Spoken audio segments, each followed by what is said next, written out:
देखो ये क्या है, रेक्टेंगल, ये क्या है, स्क्वायर। इसमें रेक्टेंगल को इसको एल बोलते हैं, एल मतलब लेंथ, इसको ब्रीथ, ब्रीथ मतलब चौड़ाई।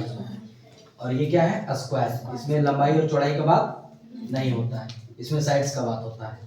इसमें देखो, इसमें एरिया निकालने का फॉर्मूला क्या होगा, एल इंटू बी। इसमें एरिया निकालने का बाद क्या होगा, साइड इंटू साइड। समझ में आ रहा है। इसमें पेरीमीटर कैसे निकालेंगे, सब साइड्स को जोड़ेंगे या तो फार्मूला यूज करेंगे 2l + b। समझ में आ रहा है। इसमें पेरीमीटर कैसे निकालेंगे, या तो सब साइड को जोड़ेंगे या तो फार्मूला लगाएंगे 4a। कोई दिक्कत। अब समझो, l मतलब लंबाई और b मतलब चौड़ाई। यहाँ पे देखो ac क्या है, ac क्या है, और ये bd, बोलो बोलो। AC तुम्हारा डायगोनल और BD क्या है। अगर बताओ A से C 5 सेंटीमीटर है तो दूसरा डायगोनल कितना होगा, क्योंकि दोनों डायगोनल आपस में क्या है, बोलो तो बराबर है। और अगर ये एंगल A तुम्हारा अगर ये 90 डिग्री है तो ये कितना होगा, 90 डिग्री। ये एंगल कितना है, 90 डिग्री। ये एंगल कितना है, 90 डिग्री। इसमें भी सब 90 डिग्री, मतलब सब सेम है। ठीक है। अब समझो, इससे हम इसको अब ठेलने जा रहे हैं, इससे एक नया चीज बनेगा। क्या चीज बनेगा बताओ, इससे नया चीज क्या बनेगा, अभी जो बताने जा रहे सुनो, पैरेललोग्राम। इसको धक्का दो, इसको धक्का देंगे तो कुछ इस प्रकार से बनेगा, ये दिख रहा है। हाँ, ए बी सी डी, इसको क्या बोलेंगे हिंदी में, समांतर चतुर्भुज। क्या, चतुर्भुज, जिसको बोलेंगे पैरेललोग्राम। ठीक है, ये तुम्हारा पैरेललोग्राम हो गया।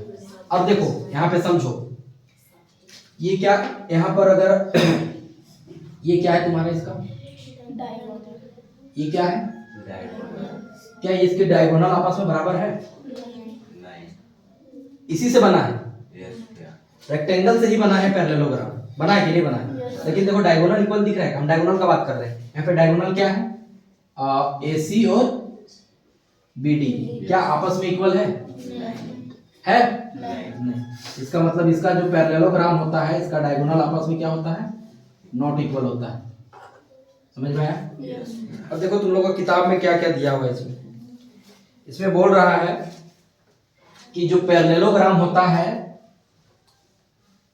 वो जो तुम्हारा ये जो साइड है ना तुम्हारा, ये दिख रहा है AB, वो पैरेलल होगा किसके, CD के।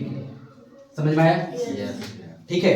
और दूसरा क्या बोल रहा है कि देखो ये साइड जो है, इसको आगे हम कंटिन्यू करेंगे। देखो दिख रहा है, ये कंटिन्यू कर रहे हैं, दिख रहा है। इसको भी आगे हम कंटिन्यू करेंगे। ठीक है।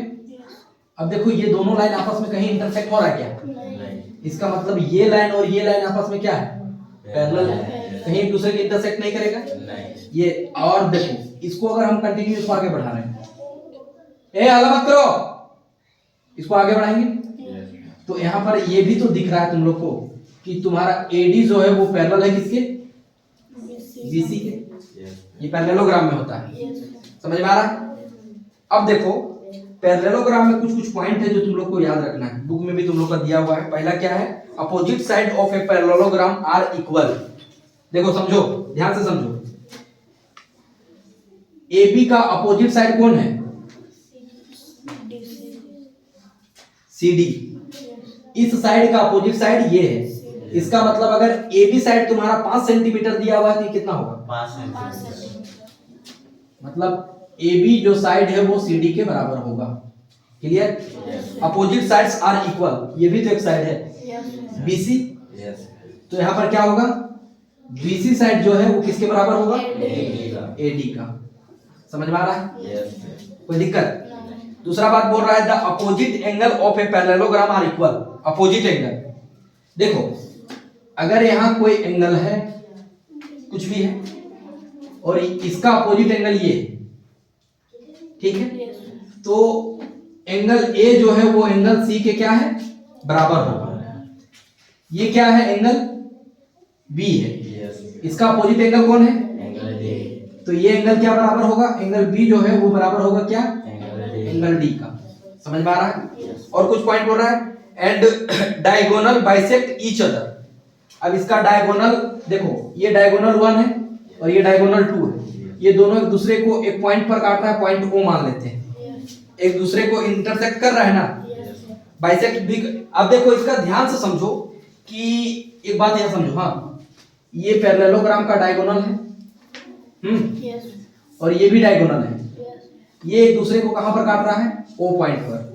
अब देखो ए से ओ तक की दूरी, ए से देखो यहां से ओ से ए तक की दूरी और ओ से सी तक की दूरी, क्या दोनों आपस में बराबर है या नहीं है, तो है।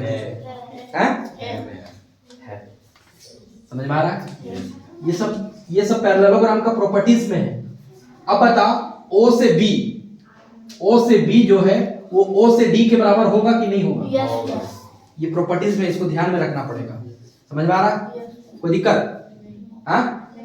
तो ये पैरेललोग्राम में क्या क्या सीखे हम, ये साइड है, ये साइड इसके बराबर है, ये बना कैसे, रेक्टेंगल को धसा दिए ऐसे करके ठेल के, उसी से बना, ये साइड इसके बराबर, ये साइड इसके बराबर, इसका अपोजिट एंगल एक दूसरे के बराबर होगा, ठीक है। डायगोनल बराबर होगा कि नहीं होगा, होगा नहीं होगा। डायगोनल बराबर नहीं, लेकिन रेक्टेंगल का डायगोनल क्या होता था, तुम खुद सोचो, ये एकदम सीधा साधा है खड़ा, इसलिए ये बराबर हुआ। अब तुम देखो बक्सा को धकलेगा, ऐसे धकल जाएगा तो लपक जाएगा। अब ये लपक गया तो देखो ये साइड थोड़ा बड़ा दिख रहा है, ये साइड पहले इसको तीर केला तो हिया था, समझ में आ रहा है ना, ये हिया था, अब हिया से चिपक के ई कोना के सामने जा रहा है कि नहीं, तो ई दोनों का दूरी देखो यहाँ पर सामने ऐसे देखने में भी मिल रहा है, क्या छोटा है और ये क्या है, लंबा है, तो डायगोनल तो बराबर नहीं हुआ। नहीं। उसके बाद हम बात किए कि दो, ये मतलब ये जो साइड है और ये साइड आपस में पैरेलल है या नहीं है, तो देखो ये दोनों पैरेलल है, हम दिखा भी दिए, क्योंकि दोनों लाइन आपस में कहीं पर भी चल जाए इंटरसेक्ट एक दूसरे को नहीं करेगा। उसके बाद ये देखो एडी है, पैरेलल है, कहे कि ये भी जाएगा तो कहीं एक दूसरे को इंटरसेक्ट नहीं करेगा। बुक में इतना ही है तुम लोग के लिए। अब समझो, ये तुम्हारा रेक्टेंगल से क्या बनता है, पैरेललोग्राम, समझ में आ गया।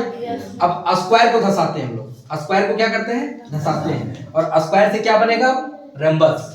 क्या बनेगा, रेम्बस। रेम्बस कल बताएंगे ना, हाँ रेम्बस कल बताएंगे, ठीक।